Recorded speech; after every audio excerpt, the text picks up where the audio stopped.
एक लफ्ज भी और मत कहना। तुम्हें क्या लगता है गुस्सा दिलाओगे और मैं गुस्से में तुम्हें छोड़ दूंगा? नहीं, मुझे यकीन है कि तुम बहुत ढीठ हो। की आपने आयला के साथ। शमसा ज्यादती उसने खुद अपने हाथों से की है। आपकी ना करवा दें हम दूसरी शादी? हो जाएगा घर में। तो ऑन को बहुत ज़्यादा जिद करती है। आयला ऑन से कहती है कि कितने ढीठ तरीन इंसान हो, मैं तुम्हें मुंह भी नहीं लगाना चाहती और फिर भी मेरे पीछे पीछे रहते हो। ऑन आयला से कहता है कि तुम्हें क्या लगता है कि तुम इस तरह करके मुझसे पीछा छुड़वा लोगी? ये हो भी नहीं सकता, मैं इतना आसानी से तुम्हें छोड़ने वाला नहीं हूँ। तो आयला जो होती है ऑन से कहती है कि हाँ मुझे पता है तुम इंतहाई किस्म के ढीठ तरीन इंसान हो, पता नहीं कौन सी ढीठ मट्टी से अल्लाह ने तुम्हें बनाया था।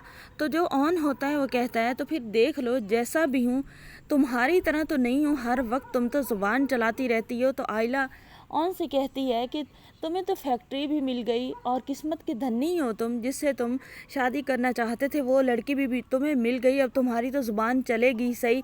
ऑन कहता है आयला से फिर तुम ही ठीक हो जाओ, जब तुम्हें पता है मैं किस्मत का धनी हूँ तो आखिरकार एक दिन अल्लाह तुम्हें भी ठीक कर ही देगा। तो कब तक तुम इस तरह नखरे बनाती रहोगी? अब तो तुम्हें मेरी किस्मत से भी मसला होने लगा है। दूसरी तरफ देखने वाले हैं कि जब से शामी आया है घर में, साकिब को तो बिल्कुल भी अच्छा नहीं लग रहा। साकिब जो होता है वो तो आयला और ऑन को कहता है कि तुम इस घर से चले जाओ, और बाकी लोगों को बिल्कुल भी पता नहीं होता। बाकी लोग यही समझ रहे होते हैं कि बी जान ने ऑन और आयला को हनीमून पर भेज दिया है, लेकिन साकिब जो होता है वो आयला के साथ ऑन को घर से ही बेघर कर देता है। और ऑन जो होता है आयला को लेकर जा रहा होता है तो आयला ऑन की काफ़ी ज़्यादा बेइज्जती करती है। उसे कहती है कि तुम इतने यही किस्मत के धनी हो कि तुम्हारी वजह से मैं दर बदर के धक्के खा रही हूँ, तुम्हारी नौसत की वजह से मेरा घर भी छूट गया है। आयला बहुत ज़्यादा ज़ुबान चलाती है ऑन के साथ। ऑन कहता है मेरी वजह से नहीं छूटा, तुम्हारी हरकतों की वजह से छूटा है। उस दिन शामी तुम्हारे रूम में क्या कर रहा था?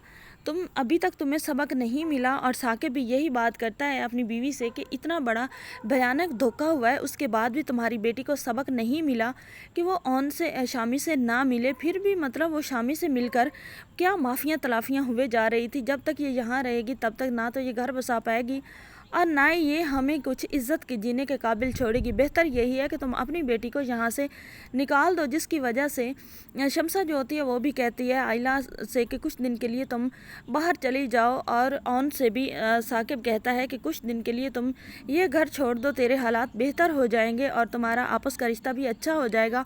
ऑन और आयला अब घर से चले जाएंगे। आने वाली एपिसोड में आपको ये सब दिखाया जाएगा। चैनल पर नीत वीडियो को लाइक शेयर, चैनल को सब्सक्राइब कर दें।